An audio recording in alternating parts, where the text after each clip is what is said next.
디모데후서 4장 8절 말씀으로 옆 사람에게 한번 축복을 하려고 합니다. 이렇게 축복하겠습니다.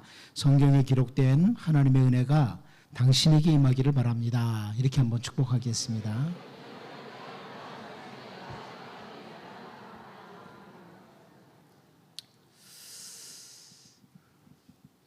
66권으로 되어진 우리에게 주어진 성경이 있습니다.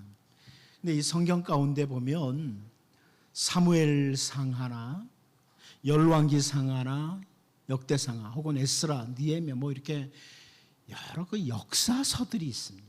우리가 보통 분류할 때 역사서라고 분류하는 그런 책들이 있습니다. 근데 이 성경의 역사서에 대해서 어떤 사람들은 왜 우리가 이스라엘의 역사를 읽어야 되는가 이런 생각을 가집니다. 보니까 이스라엘 역사가 기록된 것으로 보이는데 왜 이스라엘 역사를 우리가 왜 읽어야 되는가 이런 생각을 가집니다. 그런데 이름이 역사서라고 붙여졌다고 해서 이 역사서들이 단순히 이스라엘의 역사, 히스토리 이것을 기록하고 있는 것이 아닙니다.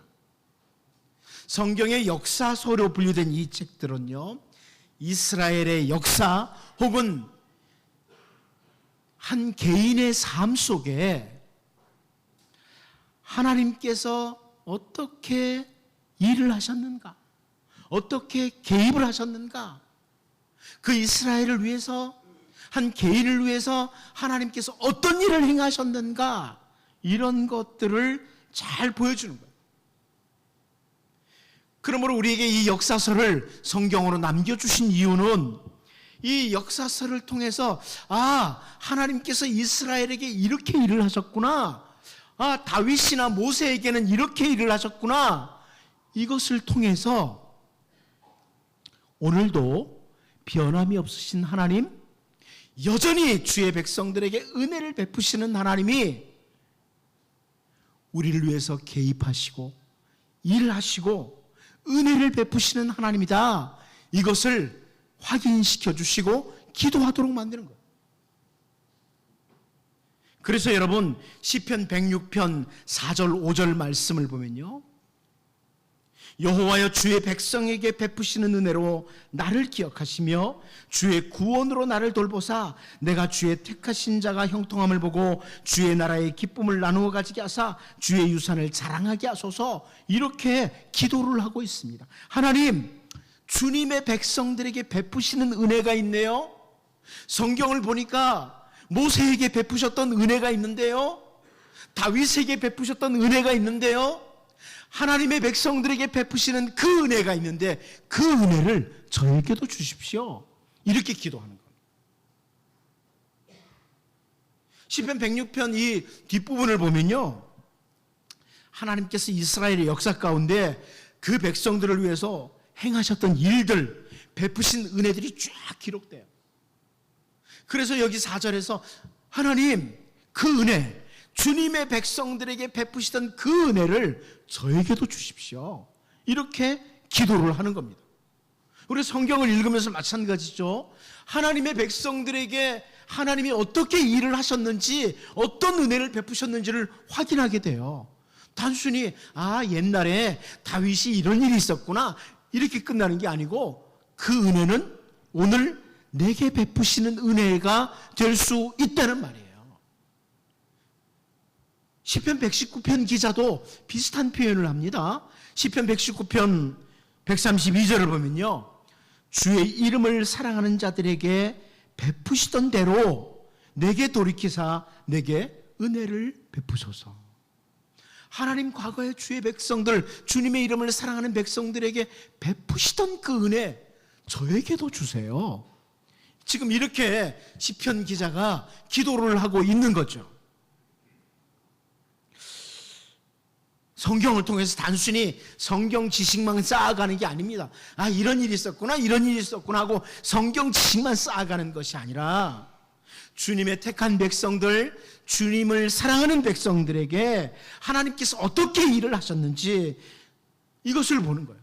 세상의 무가치한 것들을 바라보고 소망을 품고 사는 게 아니라 주님은 주님을 사랑하는 사람들에게 이렇게 은혜를 베푸셨는데, 이것을 알고 은혜를 베푸시는 하나님, 주님의 백성을 사랑하시는 하나님 앞에 기도하며 주님 바라보며 나아가는 거죠.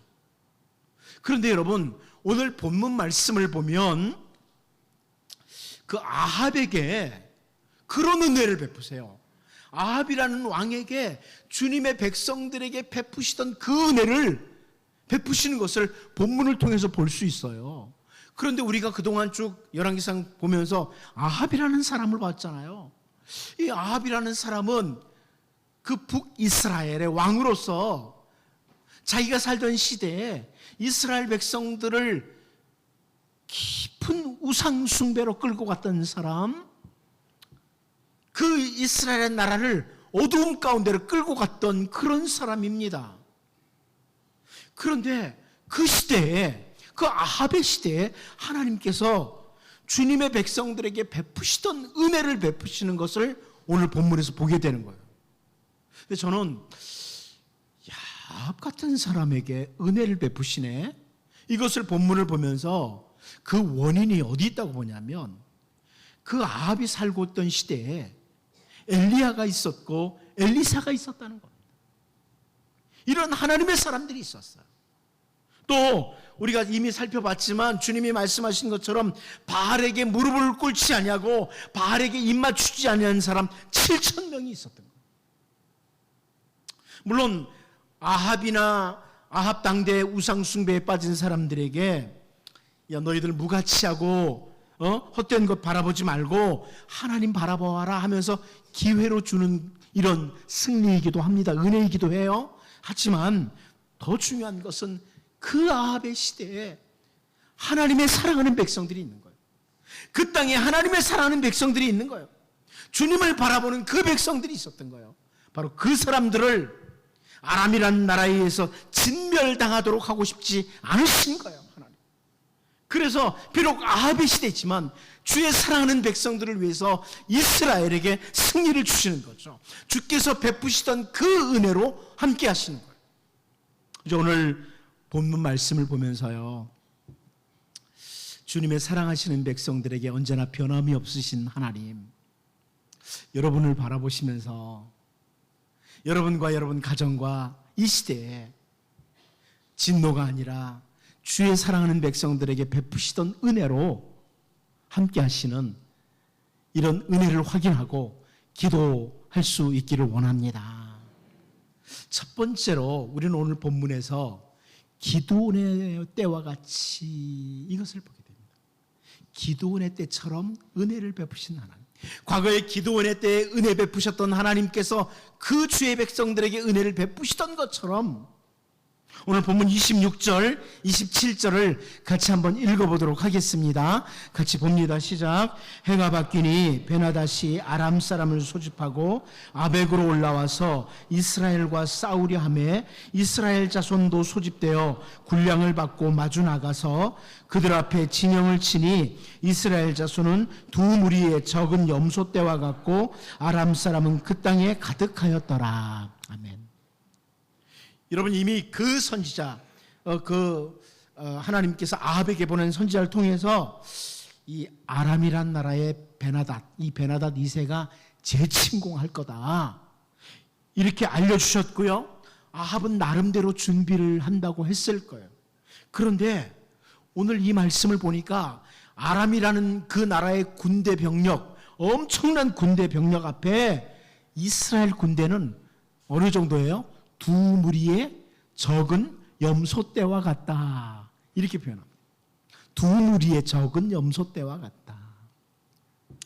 그 이스라엘 지역의 목자들이 양을 주로 치죠. 그런데 여기는 양이 아니고 염소떼를 이야기하고 있어요. 그래서 학자들은 무슨 말을 하냐면, 이스라엘의 양떼, 목자가 치는 양떼는 그래도 조금 어느 정도 숫자가 좀 많아 보이지만, 염소떼는, 이 염소들의 떼는 정말 아주 한산하게 흩어져 있는, 그리 많지 않은, 정말 작다는 것을 잘 보여주는 표현이랍니다. 두 무리의 염소떼 같다. 아주 한산하게 곳곳에 풀 뜯고 있는 염소떼. 이스라엘 백성들의 군사는 이 정도밖에 안 된다는 거예요. 여러분, 여기서 우리가 무엇을 보냐면 주의 백성들에게 베푸시는 은혜 가운데 하나, 그것은 하나님께서 친히 힘이 되시는 것. 하나님이 힘이 되시는 것. 숫자적으로 얼마 안 되고, 내가 갖춘 것 없고, 남들만큼 배우지 못했고, 남들만큼 가지지 못했고, 나는 적은 것이기에 나는 계속 실패만 하고 사느냐? 그게 아니라 내가 아무것도 없는 것 같고 갖춘 것이 없고 가진 것이 없어도 하나님의 힘이 공급될 때 승리한다. 이걸 보여주는 거예요. 기드온의 때와 같이 여기 두 무리의 적은 염소 때 가지고 이 많은 사람을 어떻게 이깁니까?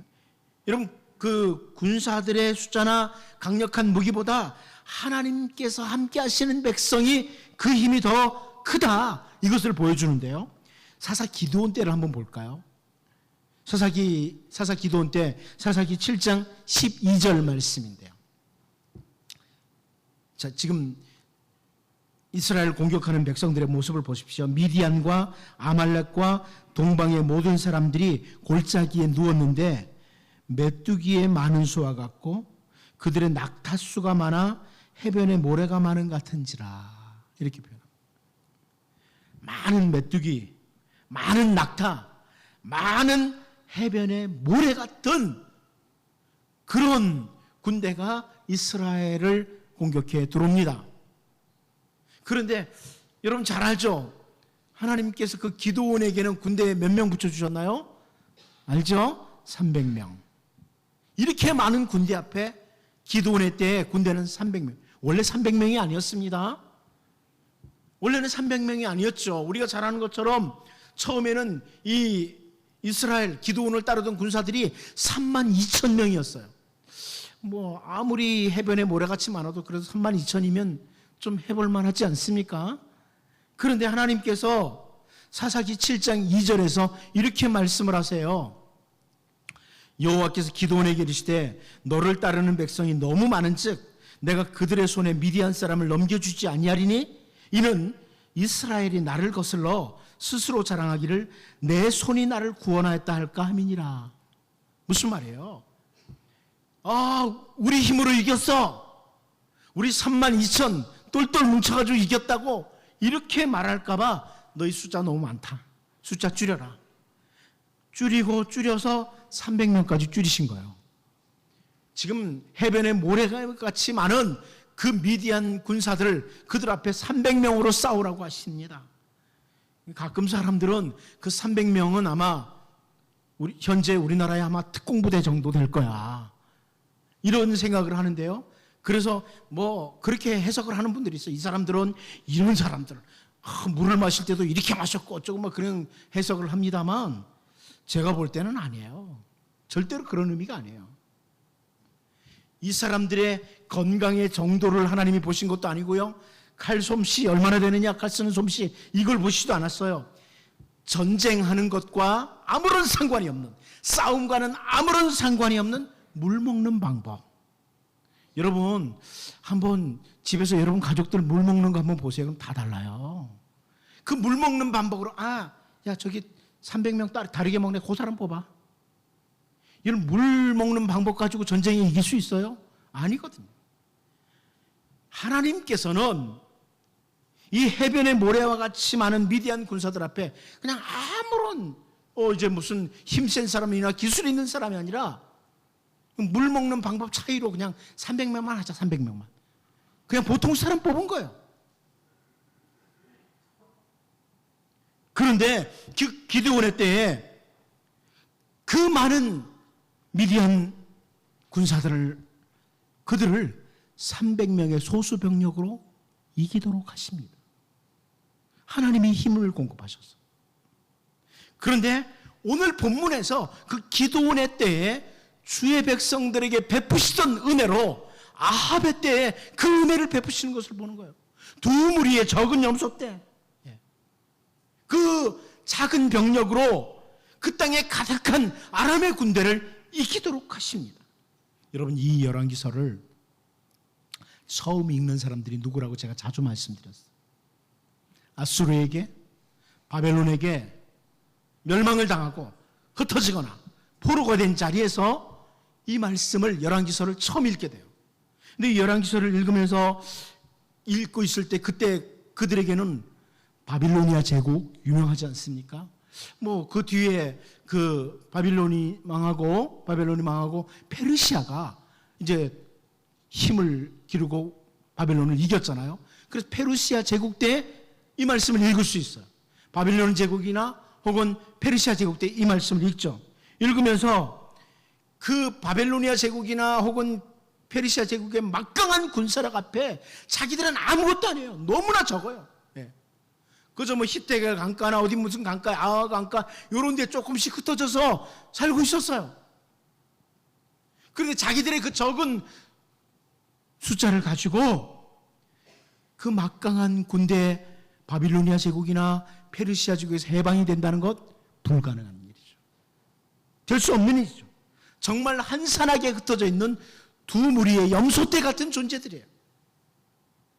그런데 주의 백성들에게 베푸시던 은혜로 그들을 포로의 땅에서 약속의 땅으로 예루살렘으로 돌아가도록 하시는 하나님, 그 하나님을 우리가 결국 보는 거예요. 너희가 비록 두 무리의 염소떼 같을지라도 내가 너희와 함께 할 때 아무리 페르시아가 강해도 너희를 약속의 땅에 돌려보낸다 확인하도록 하는 거죠. 오늘 우리들도 마찬가지입니다.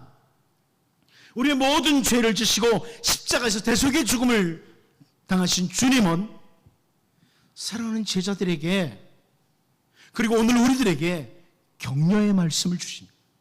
주님이 격려해 주시는 게 있어요. 요한복음 16장 33절 말씀이죠. 이것을 너희에게 이르는 것은 너희로 내 안에서 평안을 누리게 하려 함이라. 세상에서는 너희가 환난을 당하라. 담대하라. 내가 세상을 이기었노라.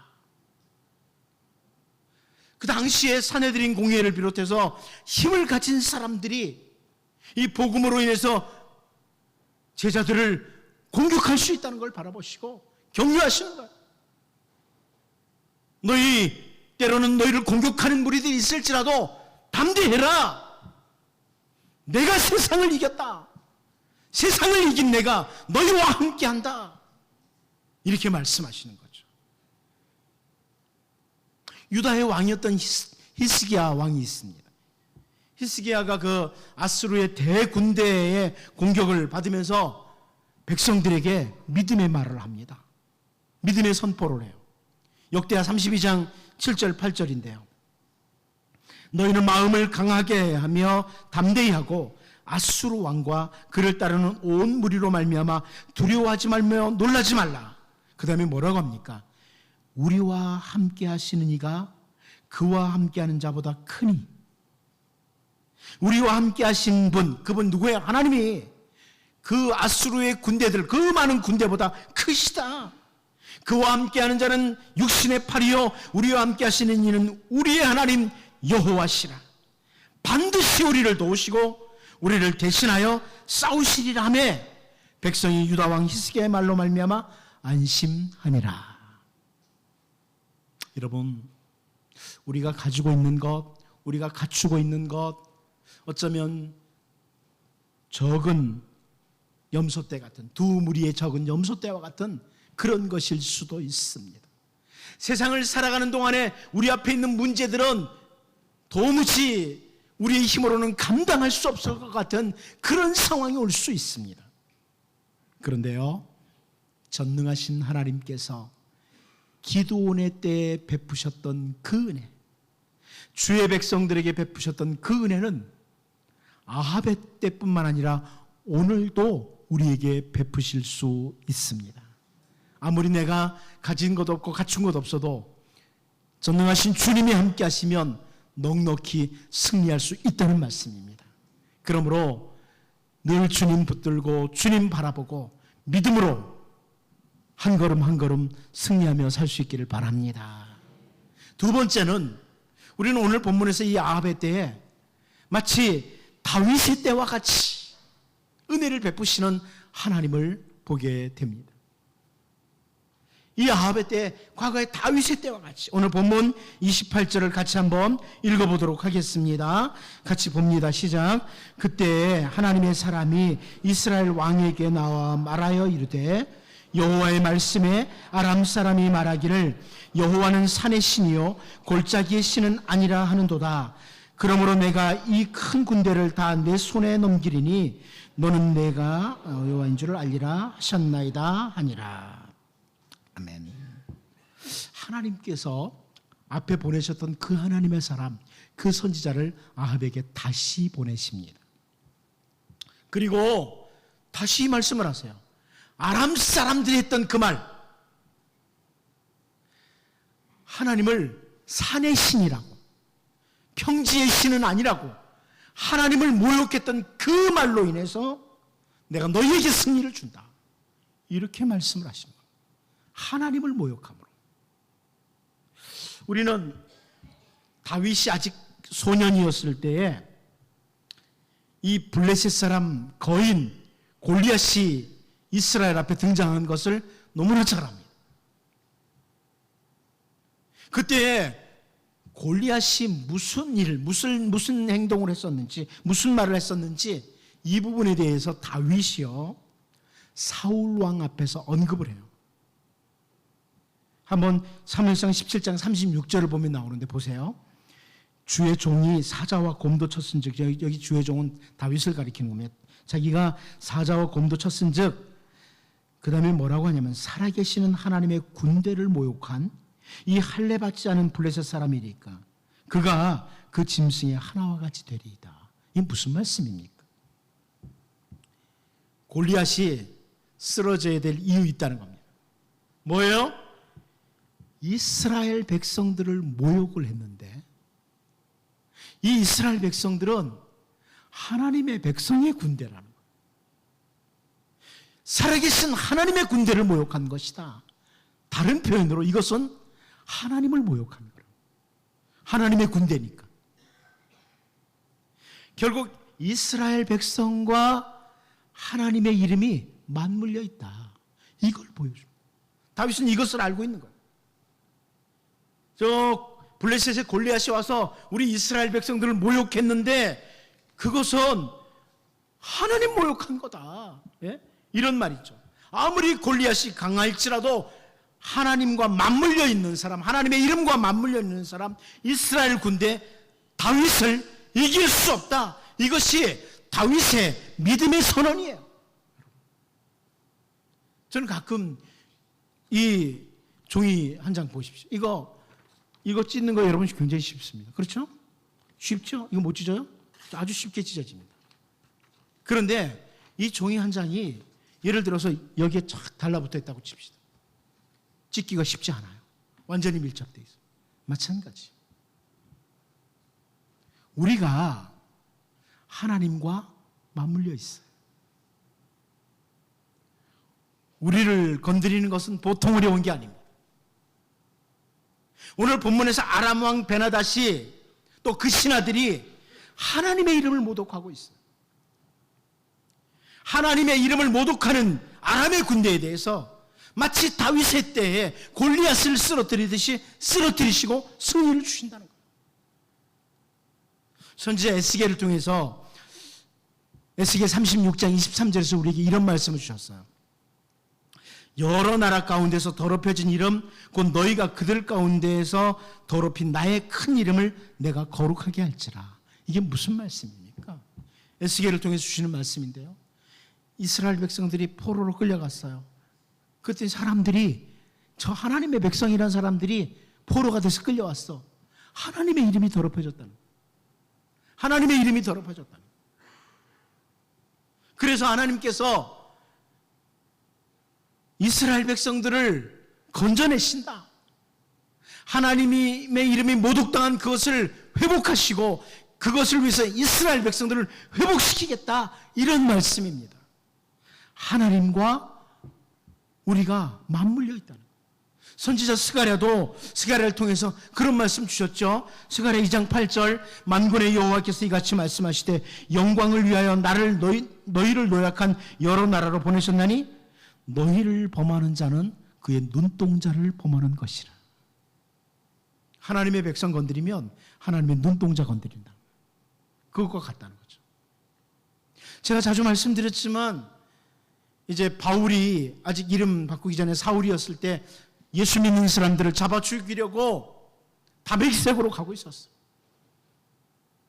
그때 주님이 나타나셔서 사울아 사울아 네가 어찌하여 나를 핍박하느냐.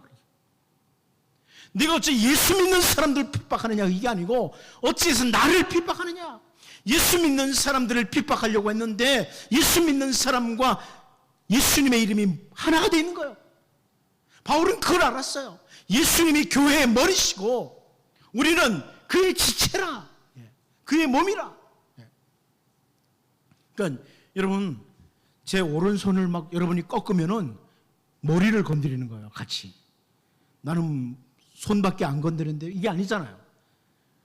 우리를 건드리면 예수님 건드린 거다. 성경은 이렇게 말씀을 해요. 그래서 오늘 본문의 모습이 나타난 겁니다. 하나님의 이름이 모욕당한다. 하나님의 백성들을 모욕한다. 이것은 하나님을 모욕하는 거예요. 다윗의 때와 같은 거예요.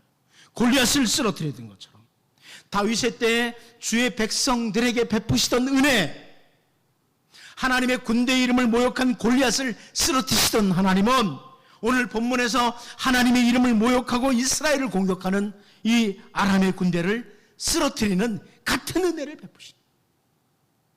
여러분 오늘도 주님의 이름으로 일컬음을 받는 우리들을 위해서 우리에게 승리를 주시는 하나님, 마치 우리의 아픔을 당신의 아픔으로 여기고 우리에게 승리를 주시는 그 하나님 바라보면서 기도하시고 날마다 승리의 길로 걸어가는 이런 은혜가 있기를 바랍니다. 마지막 한 가지 더 보겠습니다. 여호수아의 때와 같습니다. 우리는 오늘 본문에서 여호수아 때처럼 그런 은혜를 베푸시는 하나님을 봅니다. 우리 본문 29절 30절을 같이 한번 읽어보도록 하겠습니다. 봅니다. 시작. 진영이 서로 대치한 지 7일이라 일곱째 날에 접전하여 이스라엘 자손이 하루에 아람 보병 10만 명을 죽이매 그 남은 자는 아벡으로 도망하여 성읍으로 들어갔더니 그 성벽이 그 남은 자 2만 7천 명 위에 무너지고 베나닷은 도망하여 성읍에 이르러 골방으로 들어가니라. 아멘. 우리 개정개혁의 번역에서 할 때 보니까 하루에 아람 보병 10만 명을 죽였다. 와, 대단하죠? 제가 볼 때 이런 번역이 우리로 하여금 왜 어떻게 하루에 10만 명 죽여? 이런 생각이 들도록 해요. 근데 히브리 단어에서는 죽였다는 단어가 없습니다. 10만 명을 쳤다. 무슨 말인지 이해가 되시죠? 10만 명을 친 거예요. 보병이. 그들과 맞서 싸웠다는 얘기예요. 근데 승리는 어디 있느냐? 성벽이 무너진 거예요. 열왕기 기자는 그날 아람과의 제2차 싸움에서 성벽이 무너짐으로 말미암아 완벽한 승리가 있었다. 이것을 보여주려고 기록하고 있는 거예요. 우리는 여호수아 때 일을 잘 알아요. 여호수아 6장 20절 잘 알죠? 이에 백성은 외치고 제사장들은 나팔을 불매 백성이 나팔 소리를 들을 때 크게 소리질러 외치니 성벽이 무너져 내린지라. 백성이 각기 앞으로 나아가 그 성에 들어가서 그 성을 점령하고, 과거에 여호수아 때에 베푸시던 은혜가 있었다. 이거 다 알아요. 그 초롱성과 같았던 여리고 성벽이 무너져 내린 거예요. 이스라엘이 무너뜨린 게 아니에요. 하나님이 무너뜨렸어요. 그런데 지금 아람과의 두 번째 전투에서 하나님께서 마치 여호수아 때에 주의 백성들에게 베푸시던 그 은혜로 똑같이 아벡 성벽이 무너져 내리도록 하신 거예요. 그래서 이스라엘에게 승리를 주십니다. 여호수아 때에 오직 주님의 말씀 믿고 나아가는 백성들에게 여리고와의 싸움에서 성벽이 무너지도록 하고 승리를 갖도록 하셨던 하나님, 그 하나님이 선지자를 보내면서 내가 너에게 말한다. 가서 싸워라. 맞서라. 맞서 싸워라. 10만 대군입니다. 그들과 맞서 싸웠어요. 그런데 그들이 패배해서 도망을 가요. 그리고 아벡 성벽에 들어갔는데 성벽이 무너지는 거예요. 성읍으로 들어갔는데. 그리고 완벽한 승리를 주는 거예요. 여러분, 포로지에 있는 이스라엘 백성들이나 오늘 우리들에게 중요한 메시지를 주는 거죠. 주님의 말씀을 믿고 주님의 말씀대로 한 걸음 한 걸음 나가면요, 우리 앞에 아무리 대단한 성벽이 떡 버티고 서 있어도 주의 백성들에게 베푸시던 그 은혜는 다시 재현될 수 있다는 거예요. 어떤 성벽도 무너뜨릴 수 있다는 말씀입니다. 우리는 약해요. 근데 주님이 무너뜨릴 수 있는 거예요. 여러분을 가로막고 여러분의 가정을 가로막는 그 성벽, 말씀 붙들고 말씀 믿고 나가는 거예요. 한 걸음 한 걸음 주님이 무너뜨린다는 거죠. 복음을 위해 살다가 반모섬으로 유배된 요한을 우리는 잘 압니다. 그가 얼마나 낙심될 만한 상황입니까? 오직 복음 전하고 있었는데 반모섬으로 유배가 됐어요. 사람도 살지 않는, 낙심할 수 있는 상황이죠. 그런데 하나님께서는 그 요한에게 그 섬에서 탈출할 수 있는 기가 막힌 배를 보내주신 게 아닙니다. 그를 탈출시킬 수 있는 어떤 사람을 보내주신 게 아닙니다. 한 가지요, 말씀 주십니다. 요한계시록이에요. 말씀 주십니다. 그럴 때 승리하는 거죠. 요한이 승리하는 거예요. 말씀 붙들고 갈 때. 여호수아 때에 베푸시던 그 은혜로 성벽을 무너뜨리시던 하나님, 그 하나님이 우리에게 말씀 주셨습니다. 여러분, 우리에게 주신 말씀 붙들고 한 걸음 한 걸음 나가심으로 주의 백성들에게 베푸시던 그 은혜, 때로는 성벽도 무너지는 이 은혜가 여러분과 여러분의 가정에 임하기를 바랍니다. 기도하겠습니다. 하나님 아버지, 우리가 갖춘 것 없지만, 가진 것 없지만 기도원의 때와 같이 주의 백성들에게 베푸시던 은혜로 함께해 주시고, 우리가 모욕당하고 우리가 세상에서 낙심할 만한 상황일 때 우리가 주님의 이름으로 일컬음을 받는 백성이오니 다윗의 때처럼 골리앗을 쓰러뜨리셨던 하나님께서 승리를 주시는 그 은혜를 주시기를 원합니다. 우리 앞에 우리 힘으로 도무지 어떻게 해볼 수 없는 성벽 가로막고 있다고 할지라도 여호수아 때에 베푸시던 그 은혜, 주의 백성들에게 베푸시던 그 은혜로 여기 사랑하는 주의 백성들과 함께 하심으로 하나님께서 말씀 붙들고 갈 때 승리를 주시는 이런 은혜를 주시옵소서. 예수님의 이름으로 기도하옵나이다. 아멘.